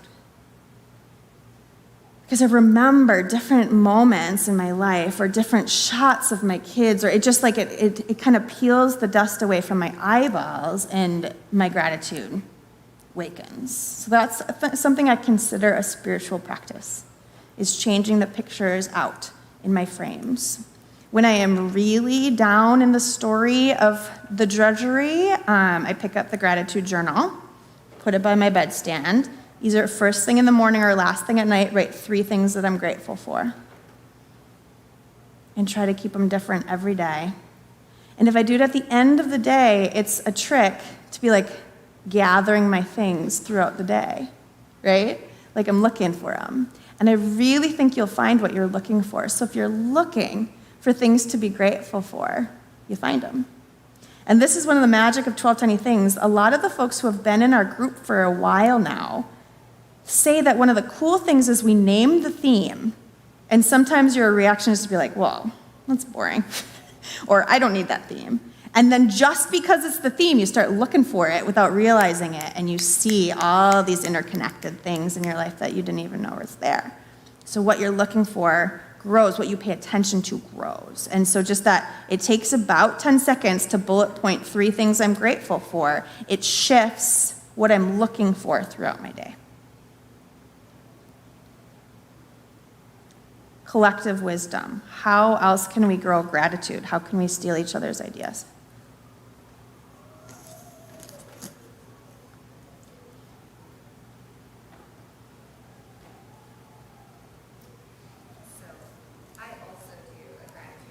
Yes? But mine isn't like great for my family or my home or any of those things. It's like very small things that happen. Like my cup of coffee was Yes. a 10 out of 10. Yes. Or Yes. Tucker told me a really funny story and we laughed. Those things are the things that I look for Totally. during the day. Okay, so if you didn't hear her, it was profound. The gratitude journal, it's specifically looking for the tiny things. Yeah, like you're a natural tiny thinger. Yeah. She could be up here doing the talk. Not the big colossal things, but like a quote from your child, or my cup of coffee tasted amazing. And if you write down, my cup of coffee tasted amazing, I promise you'll drink it differently the next day. That's the magic of this, right? The intentionality of writing something down, something inside your body, outside, and seeing it on the paper shifts how you go out and see the world. That's a spiritual thing. Yeah. So cool. A good cup of coffee is a really big thing. That's little thing that's a big thing. Yes. Yeah, one of our things at 12 Tiny Things is to like sip and not gulp, right? Like, can you actually just sip one cup of coffee and like have a holistic experience of that? So a trick that I do in the journal is I do this with teenagers too, and they actually love it. I divide the journal into quadrants, and then I put 4 of the senses in the 4 boxes. So like see, heard, taste, and then you put 3 in each camp. And then you realize which of your senses you're underutilizing. When I asked, this is in the communications chapter, when I asked teenagers which sense they underutilize, one woman right away said, sight. And I'm like, tell me more. How do you underutilize your sight? And she's like, well, I'm looking at my phone all day, so I don't see anything. I thought that was deeply profound that she differentiated between looking at her phone and seeing things. Right? So she's here all day, she's missing the show. So that's a thing for my teenagers is like, don't miss the show. Look up. For them, it's not always looking up at the sky. Sometimes for them, the move is this. Just look up from the phone, right? Don't miss it. I underutilize my sense of hearing. And that's where the soundbite comes in. It's like if I know at the end of the day I'm going to have to write 3 things that I heard, I start listening differently. And one of our quotes in the communications chapter is, feeling listened to is so similar to the feeling of being loved, we think it's one and the same. We are so bad at listening to each other, sometimes the people we love the most. And so I want to hone my sense of hearing so the people in my life feel heard. And 3 bullet points in a gratitude journal shifts that just a tiny bit. Taste. Anybody not taste their food sometimes because it's just functional? Teacher. Right? When I taught high school, we had a 22.5-minute lunch, and so we had, students stay 5 minutes late, and then students get there 10 minutes early, and you're down to 3 minutes. Don't check my math on that. 3 minutes to eat your lunch. One of my colleagues would eat her lunch walking around the hallway because students couldn't find her if she just kept moving. It was like her way of being able to eat her food. So I got really good, even before children, of not tasting my food. And then you add the kids in there, and it's like I'm eating apple peels and sandwich crusts for lunch, not even realizing, right? So can you write down 3 things you actually tasted? And I know it's offensively small, but it has shifted things for me, and I think it gives God glory. I think when I sit still enough to taste my food, I think God smiles on me. Because God knows that's my work. One of the things with mindful eating is to sit down. And I remember the first time I read that, I laughed out loud. I'm like, who has time to sit down and eat? Which meant that was my growing edge, right? Okay. Other ideas for gratitude? She tricked me to do all the talking again.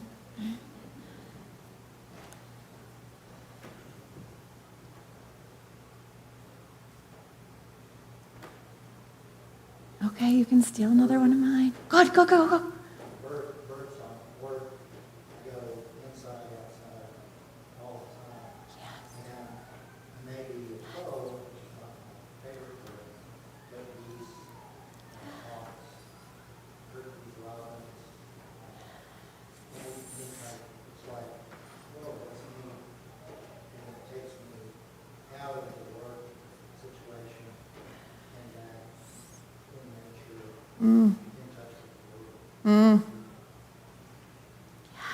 Yes. That is so beautiful and profound. Bird songs. How often do we live so fast that we don't take the time to hear? Birds are so cool. And their song is so beautiful, and it's there for us all of the time. How often do we choose to take advantage and be grateful? And that hones our hearing. The zooming in and zooming out, I love that.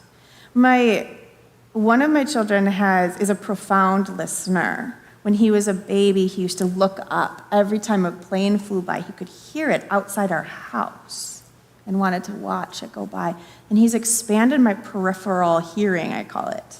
Not peripheral vision, but like, how can I hear more and have that add to the gratitude? It's awesome. I have a vase in my house with some scrap paper and a pen. And as I'm just walking through my day, if I'm grateful for something, I'll jot it down and put it in the vase. And then we'll pick either a random day to pull it out and read them at the dinner table, or we'll do it around Thanksgiving. We'll do it on New Year's. Sometimes that feel natural. It's really been interesting to watch my children's faces listening to me read the intentionality that takes. It takes 10 seconds as I'm moving through to stop, write a sound bite, or something that happened or a feeling that I have, and then to bring that back and for them to realize I'm paying attention. That's a big one for us, of like, my kids are paying attention, and they know when I'm paying attention and when I'm not. Okay.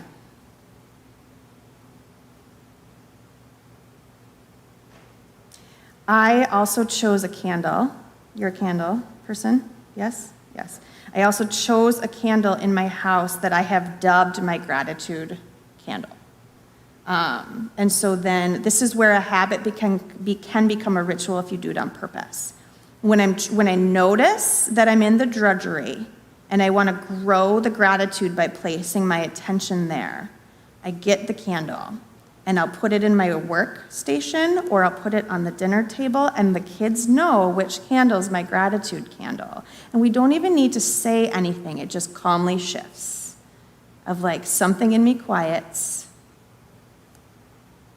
a little bit of space is created, and then the gratitude comes up.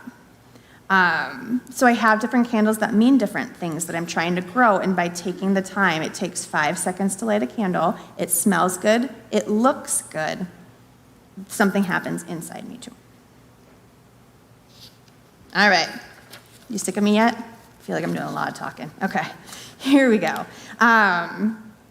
Last one. Should we do some shoulder rolls? Woohoo. This is for me and for you. Okay, some wrist rolls. Maybe a gentle head roll. You can stand up if you need to, or not. You do you. Okay, let's take a full breath in. Full breath out. One more breath in. Breath out. Okay, now I have to decide which one we're going to end on. We have so many of the 12 left. Let's see. I know which one. Okay. So we start with space on purpose.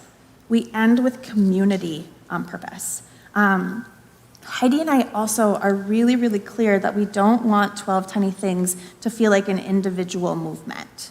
I really believe that a lot of spiritual practice can start in the body, and there can be a lot of healing that happens in the body, and that God can shift things in the wounds that are living in my body, but that I'm called by God for it to not stop there. That the beauty of doing that work at the body level is that then God calls me as more whole, as more healed into the world, as more awake to who I really am, whose I really am, what I'm really about.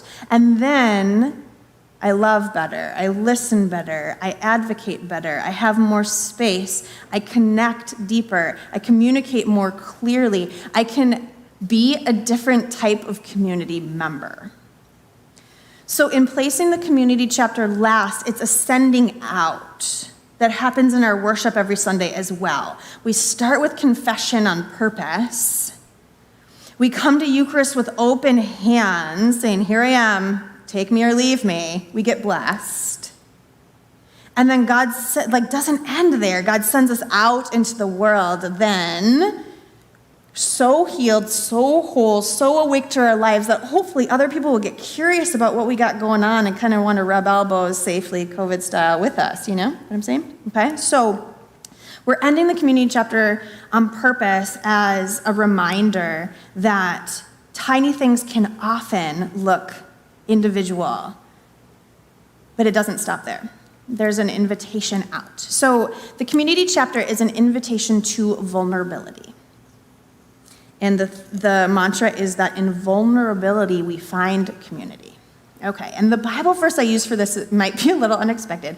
I use Genesis 2, and this is where God is finding a suitable partner for Adam. Okay, so in this story, God asks for Adam's input, which I think is really interesting. And God, creates and creates and creates and is like, how is this, Adam? And Adam's like, yeah, nope, that's not doing it for me. Try again, God. Like, what? That's so crazy to me. So then God, makes. And there's this back and forth, and it's relational, and it takes time, and God doesn't get it right the first time. And then when Adam sees a suitable partner, something in his chest resonates, and he's like, that's it. Thank you. And what I love about this story is that we learn, in part because it's our creation story, that God created us to be social. God created us to be in relationship with people. God created us to be in community, and that God cares that that thing happens in our chest. Yeah. God cares that we find suitable partners, that we find good friends, that we find strong community so that we can thrive in relationship. I love that it takes time. This isn't easy. It's not easy work. But taking time to build community is a worthy investment. And the reason that I wanted to end with this is that I have been so moved by the strength of your community here, that in 2 days I can fall in love with a community. That's remarkable.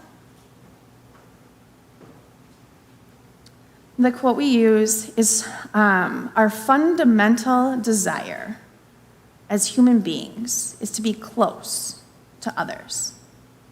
And our society does not always allow for that. Our fundamental desire as human beings is to be close to others. And our society does not always allow for that. So I love this idea of closeness.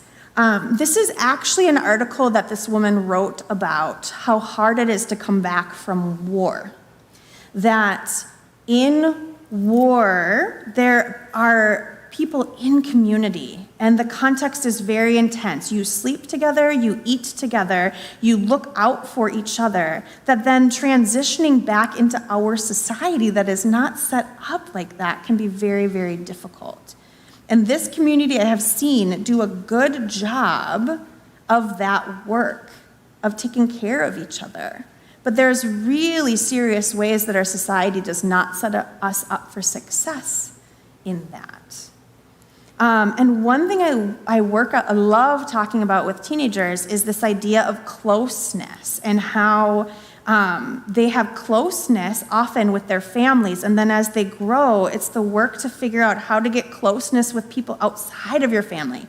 And that looks like closeness as intimacy, and that's not just about your partner, right? There's mental intimacy and physical intimacy and spiritual intimacy and emotional intimacy, and that you want to get closeness with a bunch of people. And I talk about how my spouse and I have a very special closeness that I only share with him, but that I'm also always committed to different types of closeness with other human beings. And I think it's important work to do that with our families and then our found families as well, our soul families, people that we find in our community, people that happen to cross our path that we don't expect. And I think church is a beautiful place where that happens. I just met a bunch of people that the world didn't want me to meet, right? Like that there are real barriers to you and I being in the same room together. And I've been welcomed here in really special ways. Okay, so 2 stories about how I see vulnerability and community tied. This would maybe not come as a surprise even in the 2 hours I've been talking. I'm really bad at accepting help. So this whole idea of going to your neighbor's house to borrow a cup of sugar, it's I would never need a cup of sugar, okay? I'm just gonna make sure I don't ever need anything so I don't ever have to ask anyone for anything. And then you can ask me for stuff and I will be competent and I will be the one that you need in the room to make sure everything goes smoothly, but I'm never gonna have any needs ever, ever. And that is a barrier to me being in right relationship and community. I'm not good at that vulnerability of needing. And so when these things happen, it's really arresting to me. When my second babe was born, we brought him home, and my older had a cold, and my newborn caught it. And so he got RSV, but since he was a week old and his body was so small, he got very, very, very sick, and he almost died. He ended up in the pediatric intensive care unit for 3 weeks, intubated, in a coma. He crashed twice. It was petrifying. So for 3 weeks, Dan, my spouse, and I decided that we would shift every 24 hours. And so I would spend 24 hours in the PICU staring at my newborn in a coma. And then I would go home and play Legos with my totally joyful, delightful, healthy 2-year-old, and back and forth and back and forth for 3 weeks. And all sorts of things in my body was just clinging. I was so afraid of him dying. I was so vulnerable. And I'm not good at needing things. I was absolutely amazed at these people who were very good at taking care of me without being asked. So I had friends and siblings just do things without being asked. Come over and shovel our driveway, drop meals off at our door, give us gift cards to have groceries delivered, thinking ahead to how this might be hard for us and just showering us with everything that could make it possibly just a little easier to survive for those 3 weeks. I was sitting in the hospital room and I was so scared, and a nurse came in and she said, "There's something at the front desk for you." Okay. I walk downstairs and there's this beautiful, luscious fruit basket that my friends from Denver, that intentional community I did decades ago, pooled their money and ordered and had to figure out where I was and delivered it to the hospital. And I looked at it and I just fell apart. I just started sobbing because it's just so beautiful how we take care of each other. And how did these women know that what I desperately wanted was just a piece of fruit? That is exactly what my body wanted after the Ronald McDonald House, which is amazing. Just wanted an apple. And it just arrived at the front desk of the hospital. And I just realized deeply, deeply, deeply how interdependent we are and how much that's tied to our mortality. And how bad I am at just sitting in that and letting someone else take care of me. They are so good at loving me, and it was in this super vulnerable moment that I felt deeply embedded in this interconnected community. Last week, my next book is due November 1st, which is 3 weeks from now. I'm counting. And it's going pretty well. I'm working hard. I'm writing while parenting a lot. I love this book so much. my first grader, his class had an exposure and their whole class got sent home on quarantine to learn from home. And so it was just like this just like little blip of like, whoop, okay, we can do it, we can do it. I don't need anything, I'm fine, I'm fine, I'm fine, I'm fine, I'm fine, I'm fine. I'm fine. And a group of my girlfriends, again, without me asking, without even saying that I was a little extra busy and a little tiny bit more stressed, pooled some money together, bought us dinner, brought it over to my home, and it happened to be the night that it just really actually made a difference. My spouse got home from work, I ran, right, and then he's like, Ellie, your friend's walking up with pizza. My kids were just like, oh my gosh, this is great. And it was another one of those moments where I was like, how I want to get better at being in community. I want to get better at being vulnerable and expanding that compassionate vision where we take care of each other. And I've been watching you all do this. You're all way better at this than me.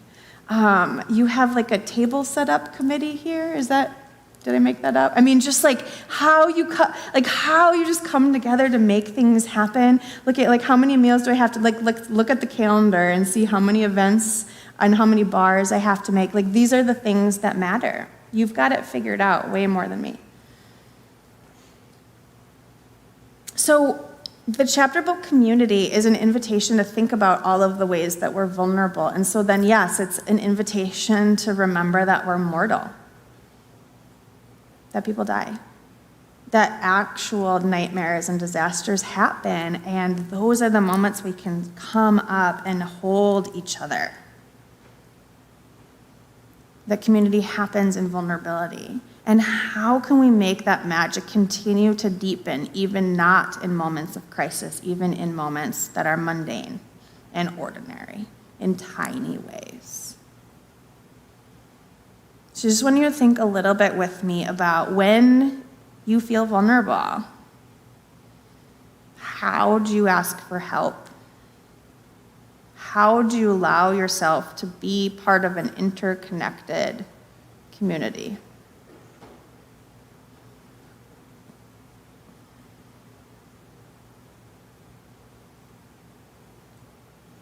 What are ways that your community is calling you to show up more fully or differently?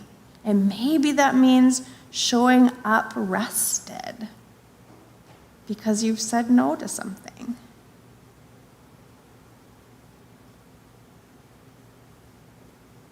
Okay, so here's the question for the group.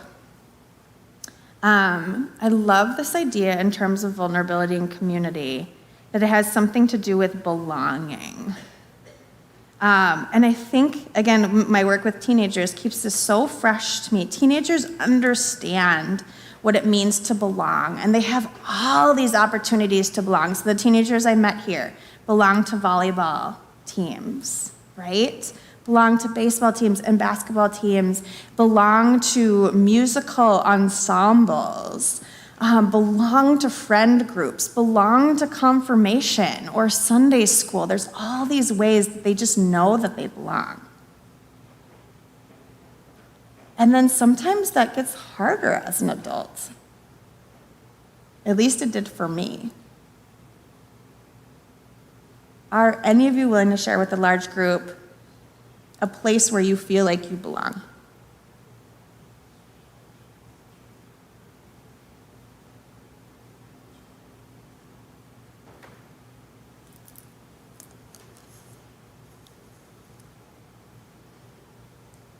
Yeah. I would say it's right here. That's right.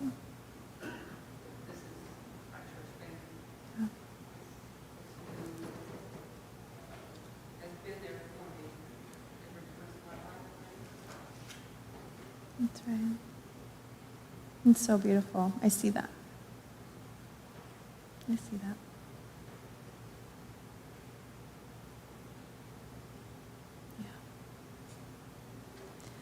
One of my friends is doing some research on loneliness, and she said that loneliness is at an all-time high, especially for young adults, which is so interesting because we think of social media as connecting us. It's not quite working in the ways that we need it to work. And So I think we have some serious questions to ask about community and belonging, and I honestly think this community has a lot to teach the world about what it means to belong to a group of people that is your found family, that is your soul family, that you weren't born to, but that you belong to, and what God has to teach us about that closeness is really amazing. At the church that we belong to, I would be working with the teenagers on Wednesday nights, so my spouse would bring my little boys to do the community dinner on Wednesday nights, and we ended up sitting by this lady a couple of dinners in a row, and she would, share her desserts with my boys, so they loved her, right? And then this happened 2 weeks in a row. On the third week, she came running into my confirmation class with a baggie of Oreos because she had missed dinner, and she wanted to make sure I brought the Oreos home to my boys because they didn't get the extra dessert from her during the community dinner. And again, theme of the day, I just start sobbing because we belong to this community that I didn't earn, I don't deserve, but I have. And here this woman is watching my boys be baptized, making promises to help raise them, and choosing to do so with a little baggie of Oreos on a Wednesday night. It just doesn't get any better than that. So they know that this lady sees them and is paying attention. And that tells us something about God, which is the coolest. Okay. So your work is finished. You're done. You graduate 12 Tiny Things. The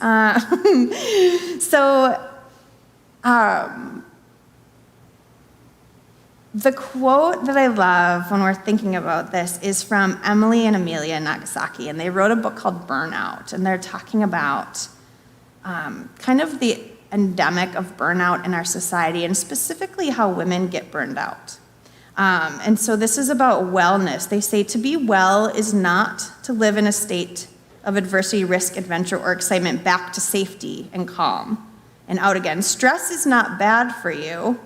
Being stuck is bad for you. Wellness happens when your body is a place of safety for you, even when your body is not necessarily in a safe place. You can be well, even during times when you don't feel good. And I think that's what the gift of a strong community is, that it's not about the absence of conflict. It's not when everybody is thriving and doing great. Being part of an interconnected, strong community means that you can be vulnerable. The floor can fall out. You can be a hot mess and still be well because you know that the people around you are going to hold you up. And that's the work. So the tiny things with community, I think that you already have down.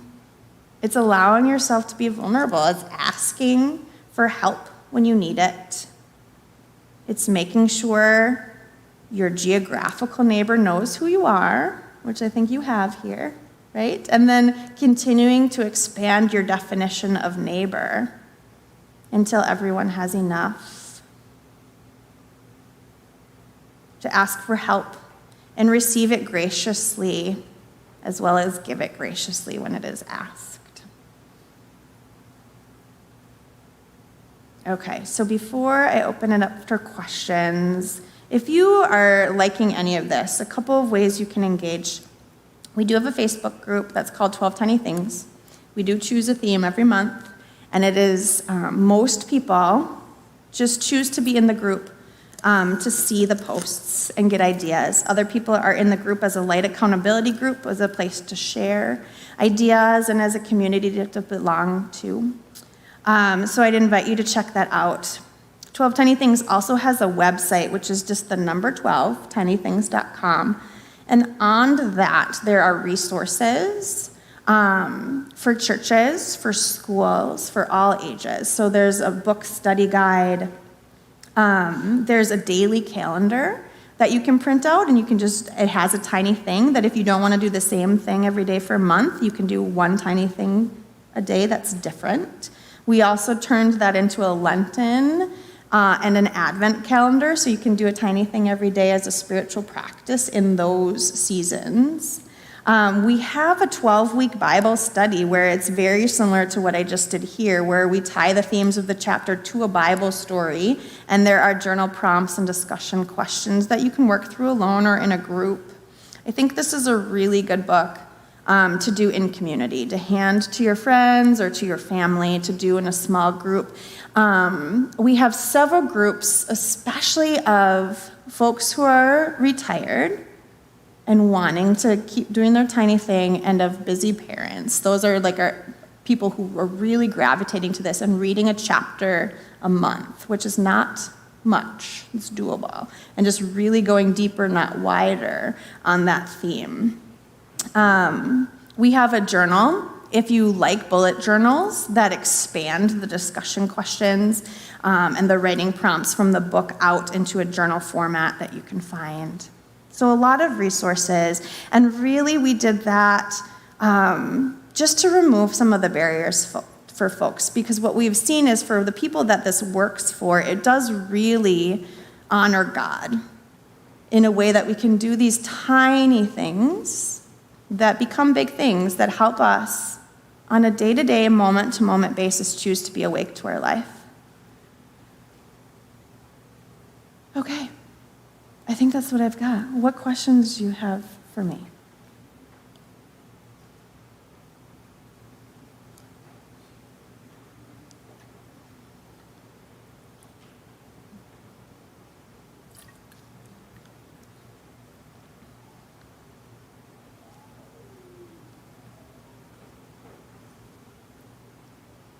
Okay.